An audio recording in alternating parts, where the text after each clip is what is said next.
कि वो देश के गृह मंत्री के मिजाज से बोल ही नहीं रहे थे।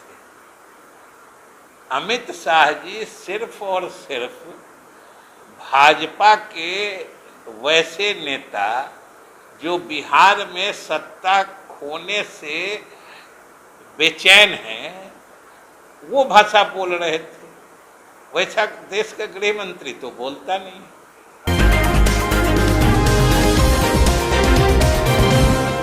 केंद्रीय गृह मंत्री अमित शाह सीमांचल दौरे पर है। 3 दिवसीय उनका दौरा है, जिसको लेकर लगातार सभा को संबोधित कर रहे हैं और बिहार के मुख्यमंत्री नीतीश कुमार पर तंज कस रहे हैं, जिसको लेकर जब वित्त मंत्री से हमने सवाल किया, जो कि बिहार के वित्त मंत्री हैं विजय कुमार चौधरी, उनका साफ कहना था कि सत्ता जाने के बाद हाथ से कहीं ना कहीं बीजेपी वाले घबराए हुए हैं और जनता प्रधानमंत्री को चुनेगी, ना कि बीजेपी वाले चुनेंगे। वहीं तमाम बातें विजय कुमार चौधरी कह रहे हैं। क्या कुछ कह रहे हैं वो सुने आप। पूर्णिया में अमित शाह जी ने जो बातें कही वो बिल्कुल समझिए भारत सरकार के गृह मंत्री के दृष्टिकोण से स्तरहीन है। इस तरह की भाषा भारत के गृह मंत्री को शोभा नहीं देती। और दूसरी बात, जो उन्होंने आंकड़े पढ़े हैं वो तो समझिए निहायत ही भ्रामक हैं और निंदनीय हैं। सच्चाई यह है कि जो इस देश की संवैधानिक संघीय व्यवस्था है उसके तहत जो राज्यों की हिस्सेदारी बनती है वो भी बिहार को नहीं मिल पा रहा है। और वो बातें कर रहे थे अधिक देने की। हम पूछते हैं कि मनरेगा का 2030 करोड़ रुपया बाकी है वर्षों से। शिक्षा विभाग के तहत सर्व शिक्षा अभियान के पिछले साल का तो 5,500 करोड़ रुपया नहीं ही दिए। इस साल के 5 महीने बीत जाने के बावजूद भी 1 पैसा नहीं आया है। अभी तक लगभग 4,000 करोड़ रुपया राज्य सरकार अपने मद से देके शिक्षकों के वेतन का भुगतान कर रही है। और तो और समझिए, जो सामाजिक सुरक्षा की योजनाएं हैं, वृद्धावस्था पेंशन है, विधवा पेंशन है, उन सब में जो केंद्र सरकार की देनदारी बनती है वो भी नहीं दिया जा रहा है।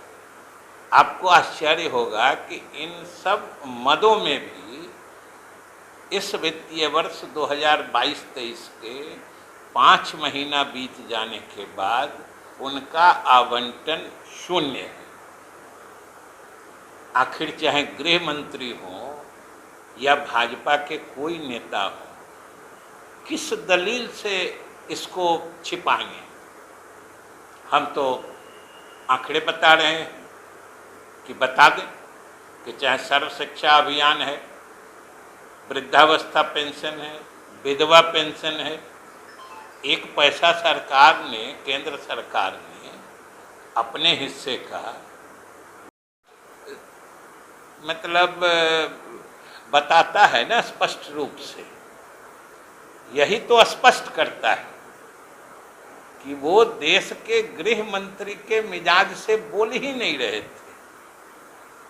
अमित शाह जी सिर्फ और सिर्फ भाजपा के वैसे नेता जो बिहार में सत्ता खोने से बेचैन हैं, वो भाषा बोल रहे थे। वैसा देश का गृह मंत्री तो बोलता नहीं। मंदिर में पूजा पाठ कर रहे हैं और अपने पार्टी के नेताओं से बैठक। देखिए, ये सब तो अब उनको 24 में अपनी स्थिति काफ़ी नाजुक दिख रही है,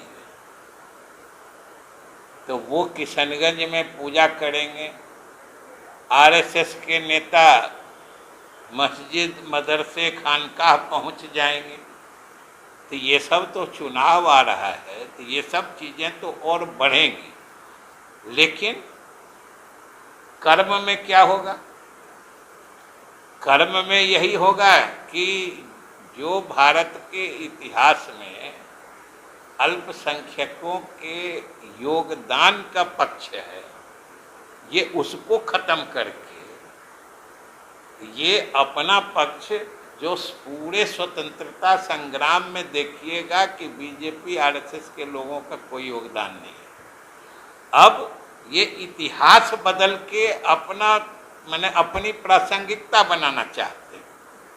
ये अब कह रहे हैं कि इतिहास जो लिखा गया वही गलत है, इसलिए कि इनकी न कोई भूमिका थी, इसलिए ये कहीं है नहीं स्वतंत्रता संग्राम के इतिहास में।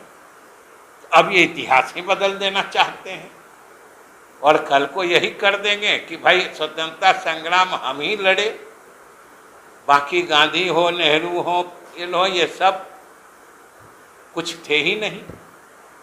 ये पूरी साजिश है। और देश के यही जो गृह मंत्री पूर्णिया आए थे, गृह मंत्री आधिकारिक बयान दे चुके हैं जो इस देश के इतिहास को फिर से लिखने की जरूरत है। ये क्या प्रदर्शित करता है? इतिहास बदलना चाहते हैं। देखिए, ये इस गफलत में कौन रहता है? हम समझते हैं कि जैसे वो नहीं रहते हैं अगर, तो हम भी नहीं रहते हैं।